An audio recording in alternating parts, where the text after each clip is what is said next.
So hi guys, today we're going to have another look at another Cryx warcaster. Again, if you're following along at home, you'll find her in the Cryx book and also in the Prime rulebook. This time we have Pirate Queen Skarre.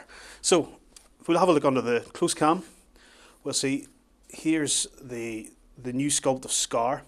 As you can see, she's a lot more substantial than the previous sculpt, if you've seen the previous sculpt. Here we have her dagger, one of the ports or chimneys that go on her mechanical backpack that powers her armour, one of her horns, the other horn, same again, the other chimney, and her sword there. So having a look at the stat card, you'll see that again she's focus 6, so reasonably average, but her speed 7, which is reasonably fast, strength 6, mat of 7, so that's a melee attack of 7. That's pretty good. She's leaning towards a melee warcaster. You see her ranged attacks 4. She's defensive 16, which is really good.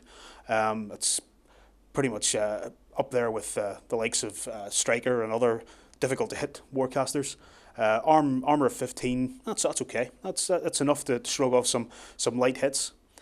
Command of 9. You'll see there that she has 3 attacks. She has her bigger magical sword, to Cryx, I think it is, with power and strength 13. Her bloodworm dagger there with power of 9, both of which are magical weapons. And of course the attack that always gets the giggles going, her great rack, of course referring to the horns on her head, which she can then make an attack with. If we have a look at the back, we'll see that she has quite a few little additions that she can do. Sacrificial Strike. Now, anybody who's played Warmachine for a while will probably know this as the colloquial term that's used called the Scar Bomb, which is where she can blow up one of her own troops to do damage to one enemy in her control area. Fantastic attack. What it does is a power attack, an attack with a power equal to the armor of the guy that she exploded. So you'll see in a second why that can be quite a ferocious attack.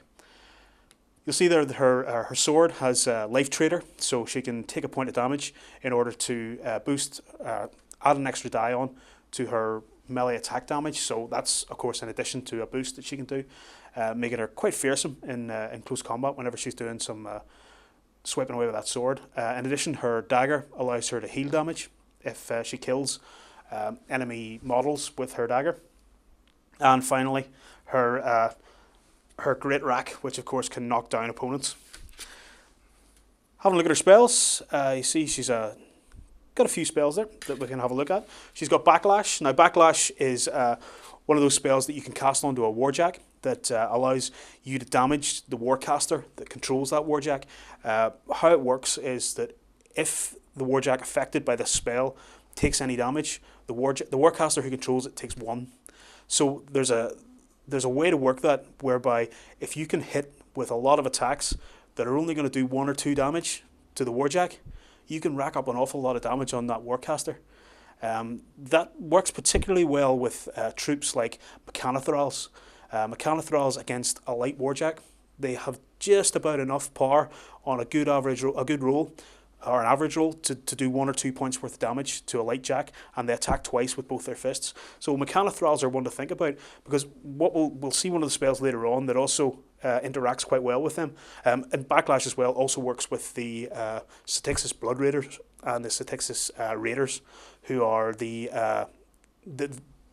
type of unit that Skarre actually is. They're sort of horned devil women that live in the Sharde Isles of the Iron Kingdoms.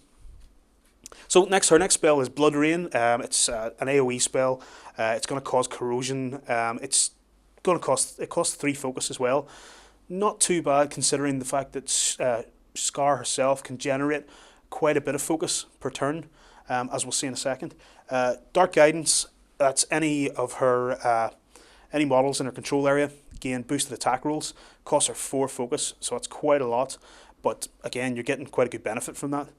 Hellfire, which is one of the standard sort of Cryx attack spells, targets one creature, they take a power 14 damage roll if you hit, and they have to make a command check or start running away.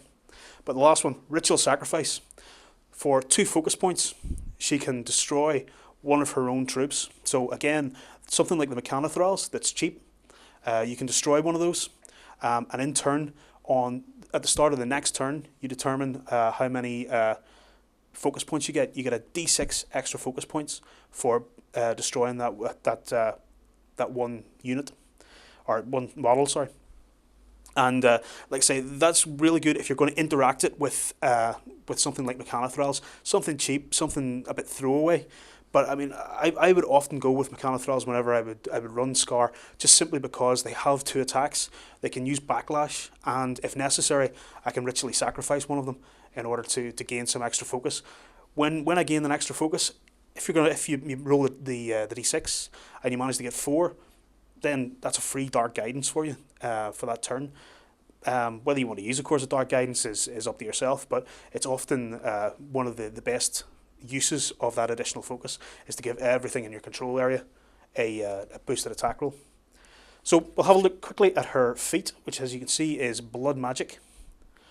For Blood Magic, you can give Skarre up to 5 damage, so that's 1 to 5 damage, and for every point of damage that you give her, all of the faction models in her control area gain an additional point of strength and an additional point of armor. Now, that's incredibly good, as you can imagine, because with her her Sacrifice Strike, she can also blow one of those guys up who maybe has +5 on his armor, to then do that power of damage to something in her control area, which, of course, let's face it, you're going to pick the enemy Warcaster. So the enemy Warcaster is going to take that additional damage. If you tie that together with something like Bane Knights, who have a reasonably high armor rating to begin with, you can get up there at about I think par 20, par 21 on that Sacrificial Strike, hence why it's often called the Skarre Bomb. So not only that, of course, it's also going to boost the strength of all your models, so they're going to do extra damage. Again, that combined with Dark Guidance on a turn is going to get boosted, all your boosted attack rolls for Dark Guidance, as well as the +1 strength for each of the damage boxes that she took. And again, of course, remember, her dagger can heal damage on her, so if that doesn't manage to pan out and you've taken 5 points of damage, hey, start killing units, start killing small guys with your dagger, and try and get those points back up again. Why not? You might as well. So we'll get her stuck together, we'll get some ink on her, and we'll have a look and see if we can't see some of the nice details on this new sculpt. So hi guys, we're back, and I've managed to put some ink onto this new sculpt of Skarre. I have to say, I've put together the other older sculpts, which didn't really have an awful lot of bits and pieces to it. This one has a few more, and it's a lot more detailed. I have to say, it's a lot nicer, even if it was a lot more difficult to put together. I don't know if you can see, but the horns came separately, as did the exhausts on her pack there from her Warcaster armor. Now, that also came separate, there was a separate dagger and the separate sword. It was a lot of sticking together, I have to say. Tiny bits of putty put into holes and then glued and stuck. But all in all, it wasn't quite as difficult as some of the other sculpts, new sculpts that have come out. It was fiddly, so if you've got clumsy fingers, like I'm afraid I have once they're covered in glue, it was a bit. It took a bit longer, perhaps, than was strictly necessary. But other than that, it really was quite easy to put together. And as you can see, it's a great model with a great detail on it. I really like this one compared to the previous sculpt. It's got a lot more dynamism, and it's got a lot more things to paint. There's some really nice little details on it. So all in all, fantastic little figure with a monstrous ability. When you're playing the game, you know, again, bring something with her that's got high armor for using Sacrificial Strike. I would bring, say, Bane Knights or something like that. Expensive, I know, but always good fun to blow one of those up and take out one of your enemies. So, that was Skarre. Tell me what you think. Is she the best Warcaster for Cryx? Or are you just going to go with Lich Lord Asphyxious, which so many people say is the best? Give some comments below.